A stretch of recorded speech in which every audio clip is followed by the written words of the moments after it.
Whoa, 2112 here, and it's time for another installment of 31 Days of Evil. And today we have number 8. Now, when trying to decide on who my favorite X-Men villain was,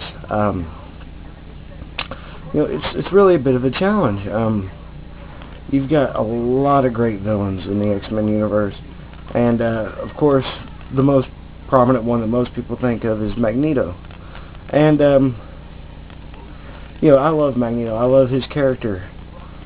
But, really, while he is intriguing and while he's just another extreme side of the same coin as Professor X, he's not really my favorite X-Men villain. It really came down to 3 choices. And,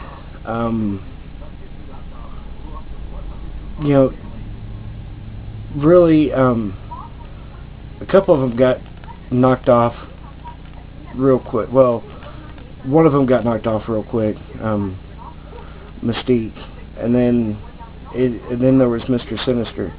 And I thought, well, no, because while Sinister is a demented bastard, really not that top level type of villain.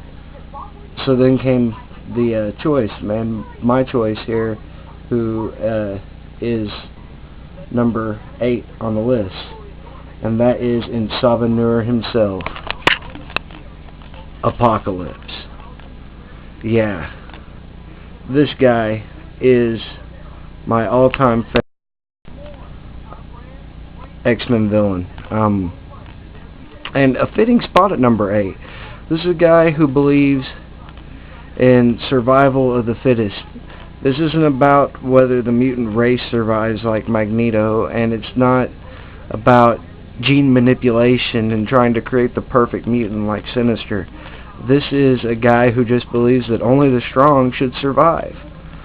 And that crazy rhetoric has put him at odds with Xavier and the X-Men on several occasions.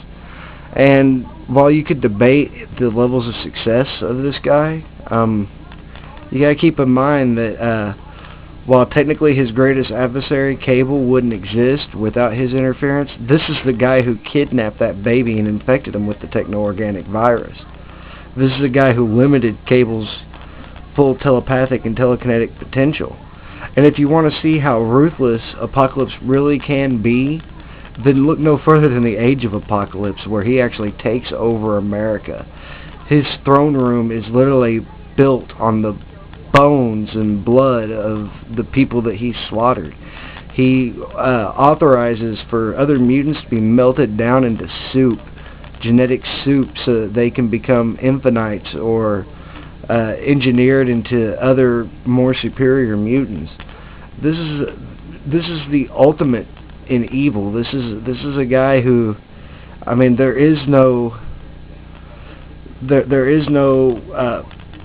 any type of positive aspect to any of his goals. It's not like Magneto, where Magneto is sitting here wanting to see the continuation of his race. This is just a guy who, believes that the weak should die and that only the strong should survive. There's no, and that he should rule the strong. And on top of that, the guy doesn't die. He just keeps going and going and going. He never, ever, ever stops. And as we learned recently, it's not really that he doesn't die. It's that as long as any of his blood exists, he can be cloned in his own form of a Lazarus chamber, much like Ra's al Ghul and Batman. So, the guy just keeps coming back, and despite the fact that his lackeys hate him, they keep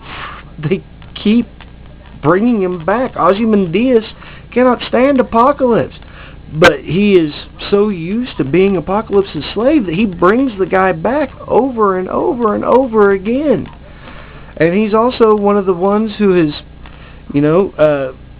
successfully pulled another Weapon X on Wolverine. He one time brainwashed Wolverine into becoming death.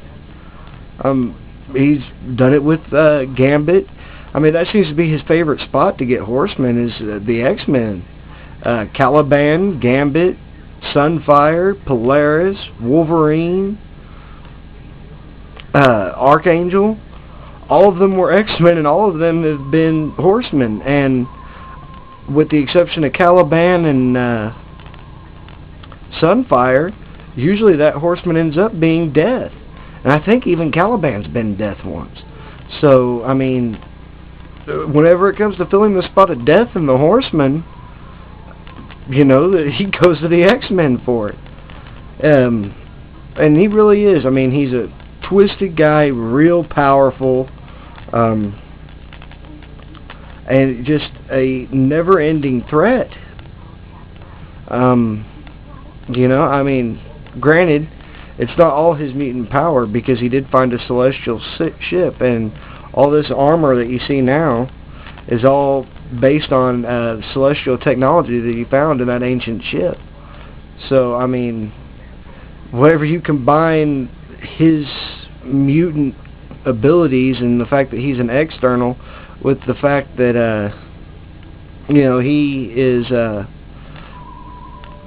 bonded with the celestial technology, which is arguably the greatest technology in the Marvel Universe. I mean, this guy is definitely an A-level threat, and could probably hold his own against any of Marvel's big superhero teams. So, this is Warwolf 2112 with Apocalypse here, saying, until tomorrow, Excelsior.